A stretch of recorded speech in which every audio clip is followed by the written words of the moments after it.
Assalamualaikum warahmatullahi wabarakatuh. Perkenalkan, nama saya Ditya Wati Cikoma. Saya dari kelas Gizi A dengan NIM 100213824290887. Nah, pada jurnal yang akan saya bahas yaitu jurnal ini berjudul Pengaruh Penambahan Kultur Starter dan Metabolit Lactobacillus casei terhadap mutu mikrobiologi sosis fermentasi ikan patin, yang ditulis oleh Muhammad Alfit Kurnianto dan Hadi Munarko. Kemudian jurnal ini diterbitkan oleh Jurnal Kelautan dan Perikanan Terapan. Baiklah, di sini saya akan mereview jurnal tentang pengaruh penambahan kultur starter dan metabolit Lactobacillus casei terhadap mutu mikrobiologi sosis fermentasi ikan patin. Baiklah, saya akan menjelaskan tentang latar belakangnya dahulu. Seperti kita ketahui bahwa ikan patin merupakan salah satu komoditas perikanan budidaya air tawar yang menjanjikan. Nah, ikan patin sendiri memiliki beberapa jenis kandungan zat gizi seperti tinggi protein, rendah lemak, dan memiliki kandungan asam amino yang beragam. Namun, kandungan zat gizi yang tinggi tersebut juga dapat menyebabkan kerusakan pada ikan patin. Nah, oleh sebab itu dibutuhkan diversifikasi produk yang tepat untuk menangani masalah tersebut. Pada jurnal ini akan menjelaskan pembuatan produk fermentasi sosis dari ikan patin. Baik, lanjut ke pembuatan produk sosis fermentasi. Pertama-tama, ikan patin dibersihkan, difilet, kemudian digiling menggunakan mesin meat grinder.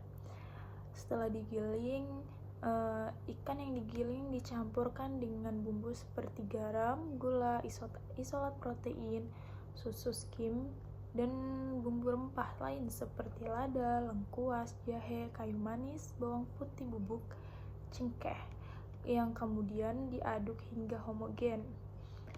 Setelahnya, daging dicampur dengan kultur bakteri. Nah, pada pencampuran kultur bakteri ini dilakukan 3 perlakuan. Yang pertama atau T1 yaitu diberi campuran kultur bakteri Lactobacillus casei secara individu. Perlakuan kedua yaitu kombinasi, yaitu kultur bakteri dan metabolit Lactobacillus casei. Dan yang ketiga, perlakuan ketiga atau T3 yaitu dicampurkan dengan metabolit Lactobacillus casei saja secara individu. Masing-masing bakteri diberi sebanyak 2 mili per 500 adonan dan dihomogenkan kembali. Setelah itu, adonan dimasukkan ke dalam casing kolagen sepanjang 10 meter dan dilakukan pemeraman selama 24 jam pada suhu 30 derajat Celcius.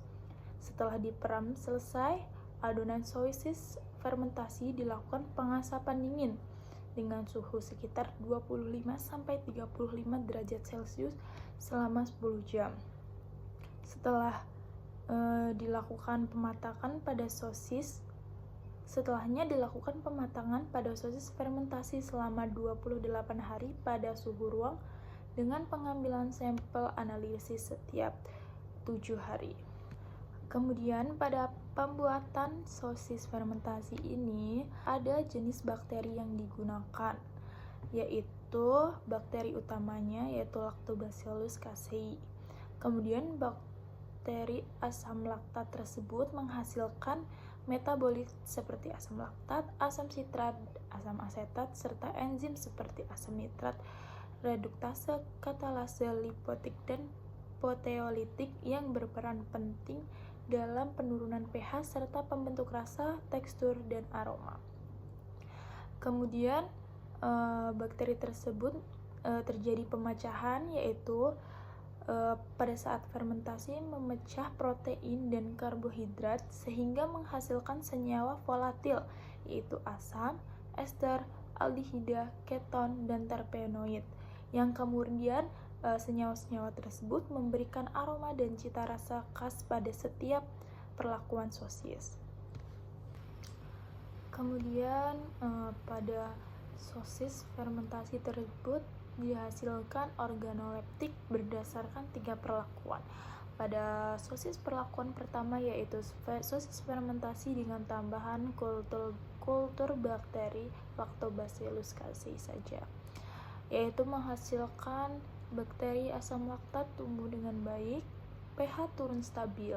Kemudian pada total mikrobanya tinggi karena dominasi bakteri asam laktat, tetapi tidak membahayakan apabila dimakan. Kemudian kultur bakteri lainnya seperti E. coli dan Salmonella tidak ditemukan selama 28 hari. Kemudian untuk organoleptiknya, sosis memiliki rasa yang cenderung asam karena pengaruh dari pH yang turun. Kemudian aroma khas fermentasi, tekstur padat kering dan lebih gelap. Pada aroma khas diakibatkan oleh pembentukan beberapa senyawa seperti volatil asam, ester keton, aldehida, dan terpenoid, serta belerang. Kemudian pada sosis fermentasi perlakuan kedua yaitu sosis fermentasi dengan penambahan kultur bakteri asam laktat Lactobacillus casei ditambahkan dengan metabolit, menghasilkan bakteri asam laktat tumbuh paling tinggi. pH-nya terjaga dengan rendah. Kemudian jumlah mikrobanya stabil dan enterbakteriasianya tidak terdeteksi. Tidak ada bakteri E. coli dan Salmonella sampai hari ke-28. Pada organoleptik, sosis tersebut rasanya seimbang, tidak terlalu asam dan hambar karena pH terjaga rendah. Kemudian aromanya kompleks, tekstur padat dan kenyal, warna merata dan seragam. Kemudian pada hasil organoleptik perlakuan sosis ketiga yaitu sosis fermentasi ditambahkan dengan metabolit kultur saja menghasilkan pH awal lebih rendah tetapi meningkat selama pematangan. Kemudian bakteri asam laktat sangat rendah, bahkan hampir tidak ada pertumbuhan. Hal ini disebabkan oleh tidak ada penambahan bakteri asam laktat atau starter. Kemudian ALT-nya rendah di awal, namun bakteri E. coli muncul pada hari ke-21 sampai 28. Kemudian pada bakteri Salmonella hasilnya tetap negatif. Pada organoleptiknya memiliki rasa awal asam. Hal ini disebabkan karena pH-nya awalnya rendah, kemudian menjadi hambar karena meningkat selama pematangan. Kemudian aromanya kurang khas fermentasi. Hal tersebut karena pembentukan senyawa volatil asamnya tidak terpenuhi. Kemudian teksturnya lembek, lunak, dan kurang beragam pada warnanya. Hal tersebut juga disebabkan karena tidak ada penambahan starter kultur bakteri yang tidak dapat membentuk beberapa senyawa volatil asam, ester keton, aldehida, terpenoid, dan belerang yang maksimal. Dari penjelasan tadi kita dapat menyimpulkan bahwa penambahan kultur starter Lactobacillus casei pada sosis fermentasi dengan waktu pemeraman 28 hari secara signifikan meningkatkan kandungan bakteri asam laktat dan menghambat pertumbuhan kelompok bakteri seperti E. coli dan Salmonella.